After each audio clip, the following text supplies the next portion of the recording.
Early Church Fathers, August 19th, Irenaeus against Heresies, Book 5, chapters 34 to 36. The resurrection life in the renewed earth.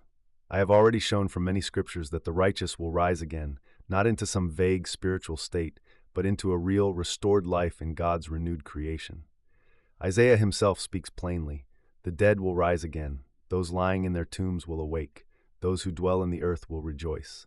For the dew that comes from you is healing for them. Isaiah 26:19. Ezekiel echoes this promise.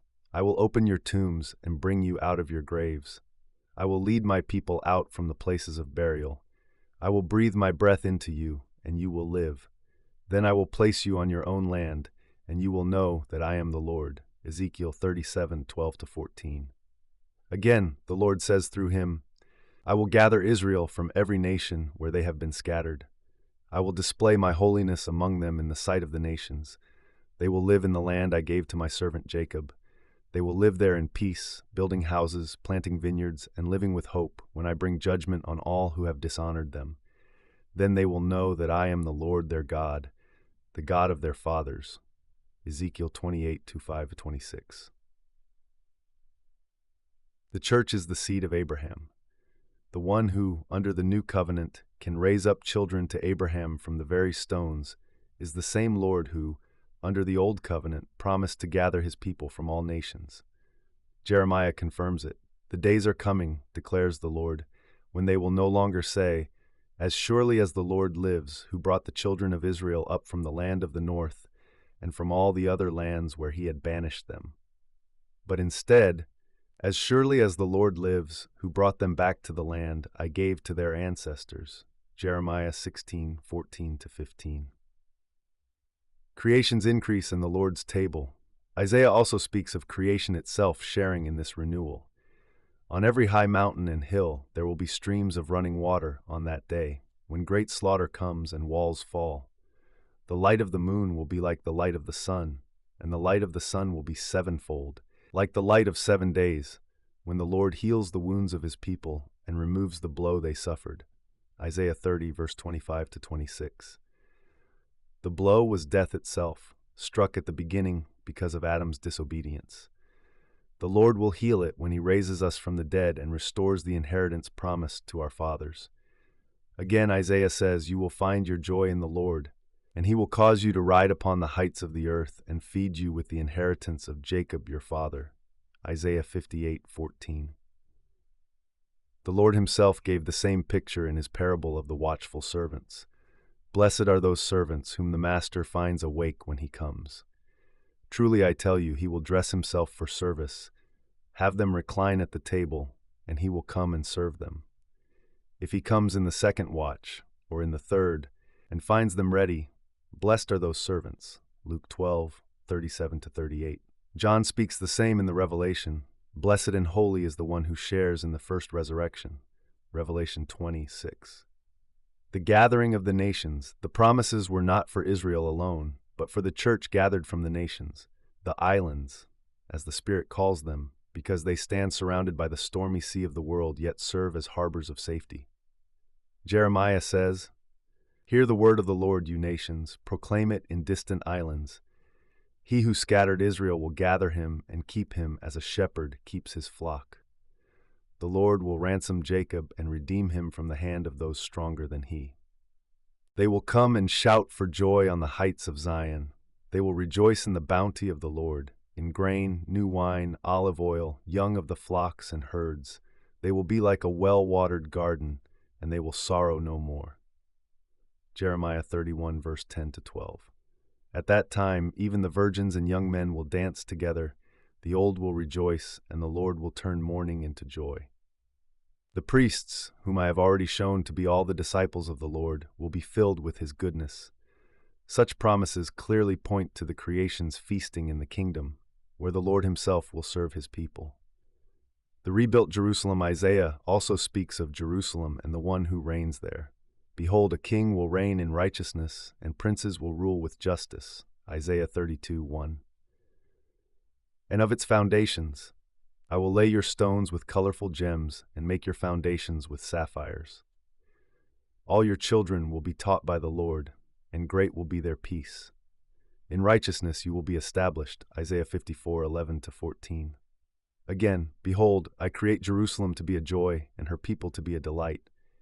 They shall build houses and inhabit them. They shall plant vineyards and eat their fruit. For as the days of a tree, so shall be the days of my people, and my chosen shall long enjoy the work of their hands.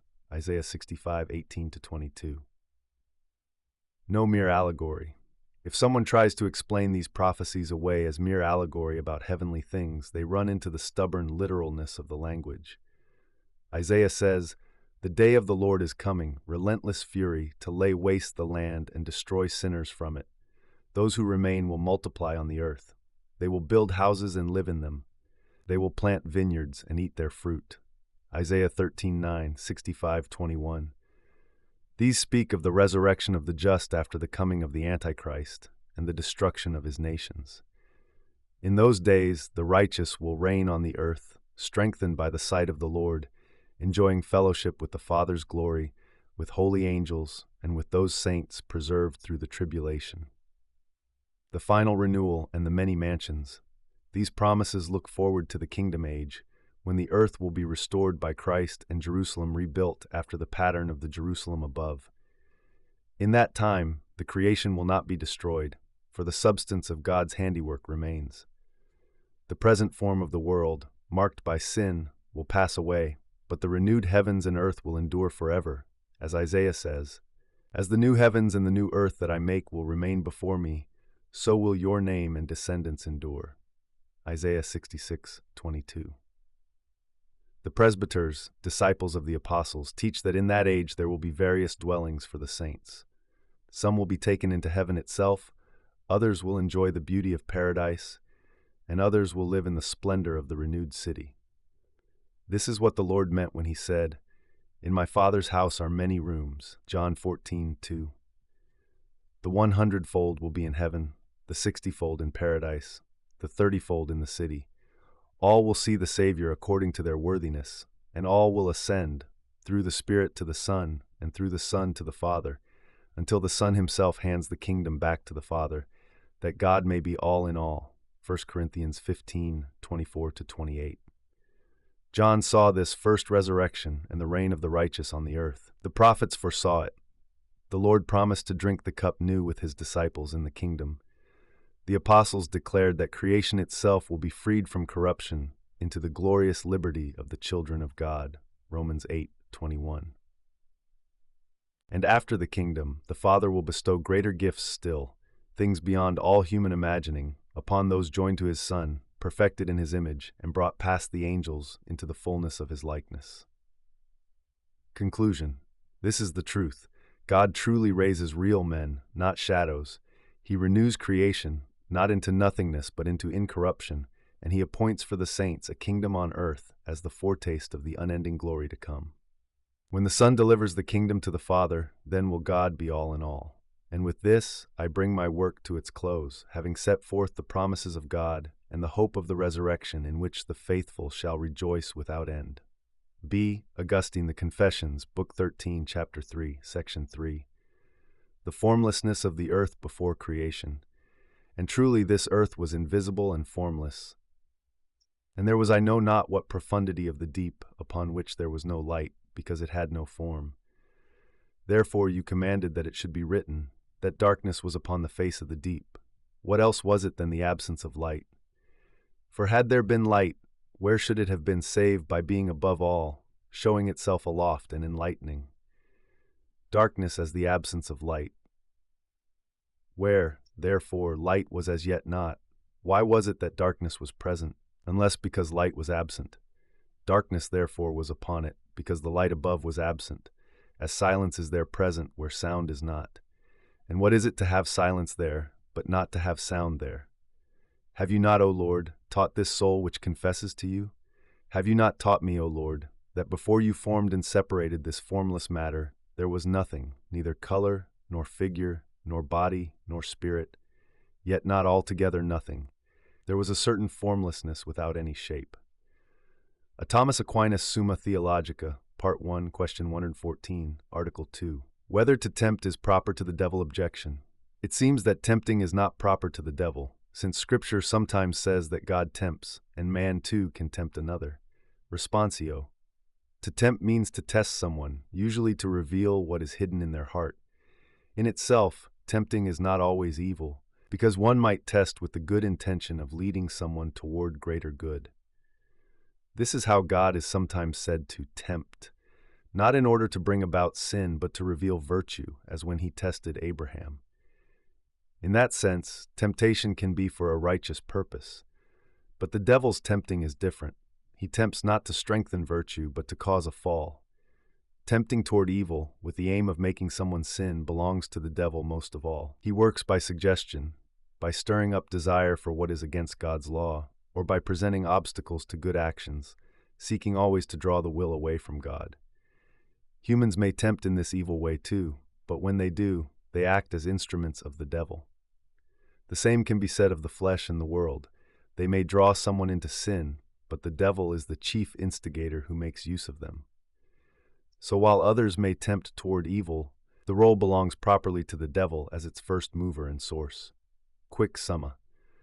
Tempting toward sin belongs chiefly to the devil, though men, the world, and the flesh may serve as his instruments. Kylie and the exam. Kylie sat in the library reviewing her notes for the most important exam of the semester. A classmate walked by and whispered, "You don't really need to study that hard. There's an answer key online if you want it." She froze. The suggestion was subtle, almost harmless in tone, but its pull was real. That moment was a test, not one her professor had set, but one introduced to pull her off the honest path. She recognized it. The temptation did not aim to prove her skill, but to make her cheat. Had her professor tested her by assigning a hard problem, that would be for her growth. This, however, was something else entirely.